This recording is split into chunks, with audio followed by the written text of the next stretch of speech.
Let me tell you, it's been a hot minute since I made a video, huh?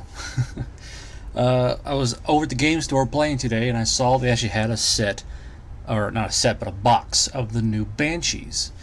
And me being critical of Games Workshop and seeing these were pushed to fit, I was pretty interested in seeing them. That and I need Banshees. And unfortunately, GW does make the best undead models currently in the market, and 1, 2, 3, 4 Banshees for $15 isn't too terrible. So let's go ahead and crack open this box and see how they look on the sprue.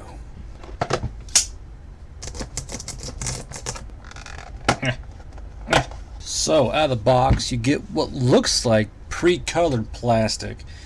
What happens with this is you still have to base it. Do not paint over this bare plastic. This will change the color of your paints. Like, say you went in and used yellow on this, I can guarantee that stuff would turn green. Guaranteed. And if it didn't turn it green, it would certainly not stay the original color. So even though this is pre-colored plastic, make sure you still prime it, or else it's going to mess up all your colors. Now it comes with this little booklet here. Looks like it's an instructional manual for putting them together, what pieces go where, for each Banshee, multiple languages, and I guess these are the Age of Sigmar rule set. But since I play 9th Age, this is absolutely useless to me. But I guess this is what you guys would use if you're going to play Age of Sigmar. Goes over there. Other thing was, is this a checklist? I guess this is a checklist. Next steps.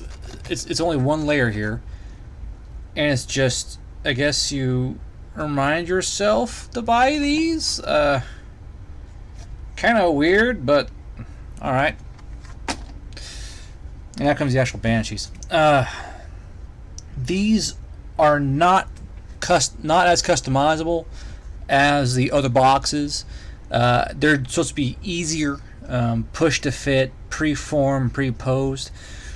Due to the fact they are extremely dynamically posed, that should be your first indicator that they are not going to be as modular as the skeleton box sets or any other kind of infantry box, which is fine because they haven't actually had a customizable Banshee forever.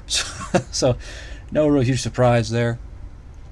Go ahead and gonna zoom in on the details of the sprue. So as you can see here, you have highly detailed models, highly detailed preformed bases.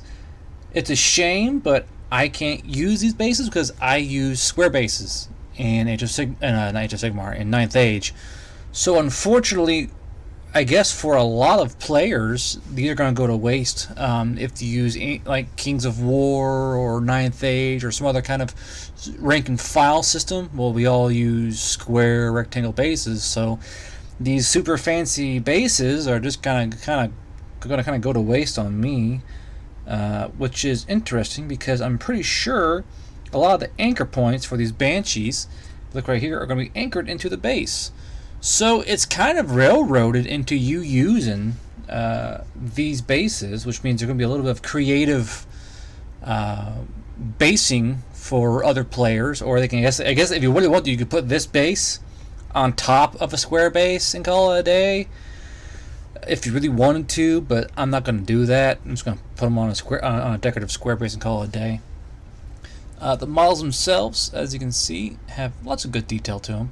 A lot of these cloaks here are kind of fun to paint because there's huge swaths of cloth. You can do a lot of fun stuff with, like tartan or patterns or other such things. They seem, it's going to sound weird, because despite being very detailed, they do seem kind of boring. I'm not trying to be mean or anything, but you would think, yeah, I've seen more intricate detail on like V and V miniatures, some of the Perry ones. It seems like they put all the details into the bases. I mean, you got roses, skulls, broken pillars, and then on the models themselves, you got some mildly intricate armored corsets, and that's really about it. I don't want to say I'm disappointed, but I did kind of expect more from the modelers. Okay. Well, we're going to go ahead and put all of them together, and I'm going to try and mount them on a square base. So we'll see how that goes. They could have had a lot of fun with these models, making them interchangeable and all that, but you have to follow the numbers. They're all pre-made for certain parts, and again, it all seems just really disappointing knowing just how customizable their other models are. I don't know.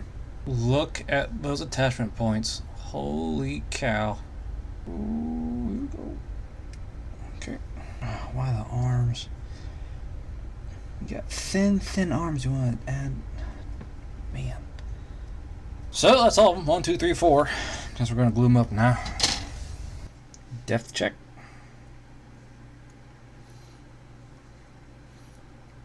Yeah, it's good. Looks plenty deep. Toward. This is the first press to fit failure. This back piece just pops right the hell off, so glue is going to be needed if you want a nice solid hold. So keep that in mind. And I have very little faith the rest of these are going to keep their press to hold promise. I hope you boys and girls got green stuff, because look at that gap. Holy hell. I figured since I'm having so much contention with these models, I try to play some music, to get in the mood of everything. So I figured I'll play a little music and keep on cleaning up these models.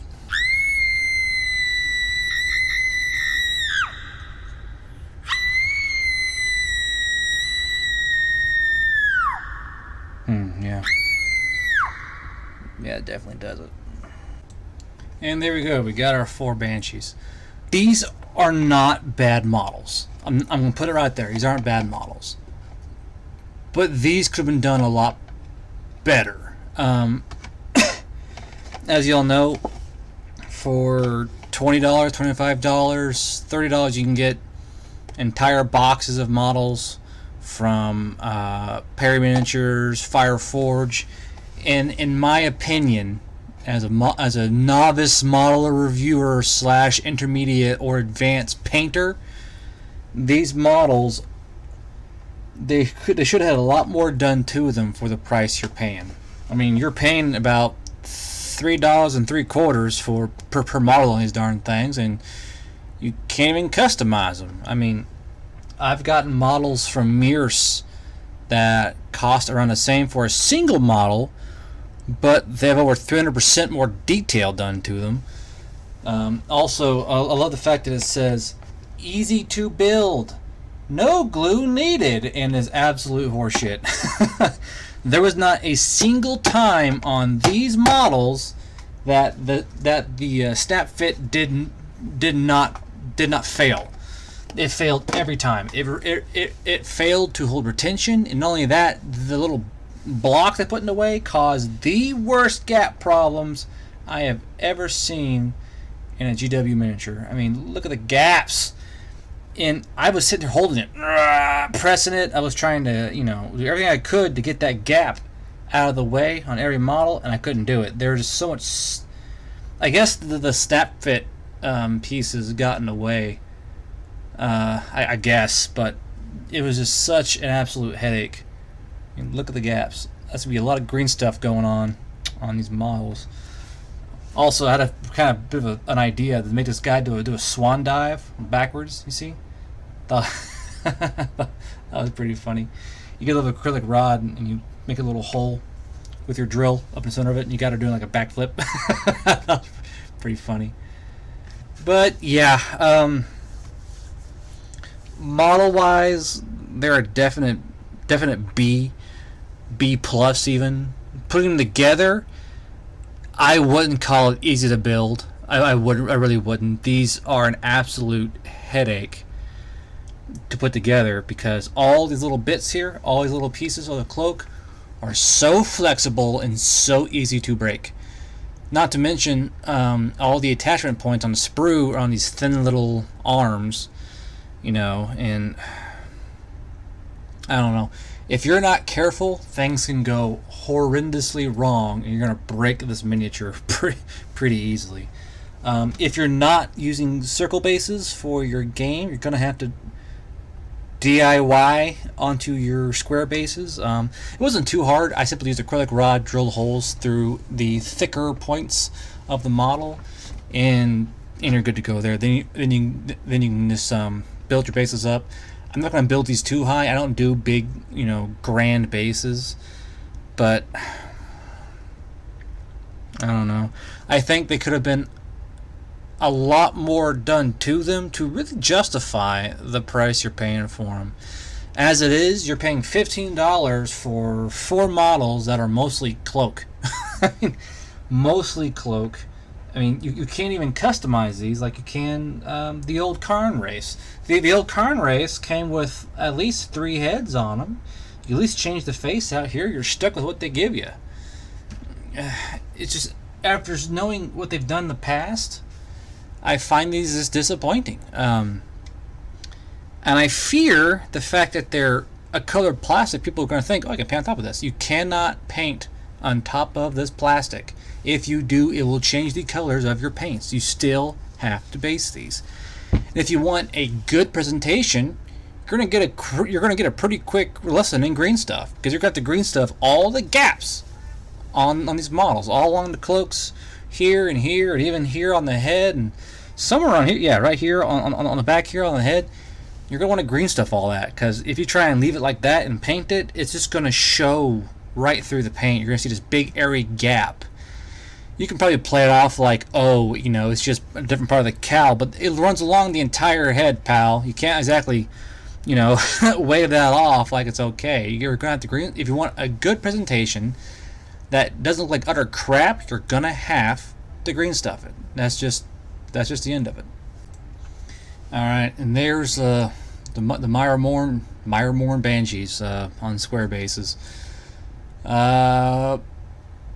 Yeah, overall B+ model. Use your glue, use your green stuff, use your primers. You're going to want to get a nice presentation on these, because these are going to be solitary models running around, both in 9th Age, Kings of War, if they have them, and you know, your Sigmar games. So take the time to do it right, whether you're using it on square base or the pre-done round bases. Green stuff the cowls. Don't leave those big ugly gaps sitting there, just ruining your overall presentation of the model. We will see here soon what the other ones look like. I'm going to grab a box of the new Hex race and all that, and new race, and we're going to see what GW did to him, to say the least. But before that, we're going to review the Deus Vult Teutonic Infantry, and that is a fun box of models. But until that time, I will see you guys later, and happy modeling.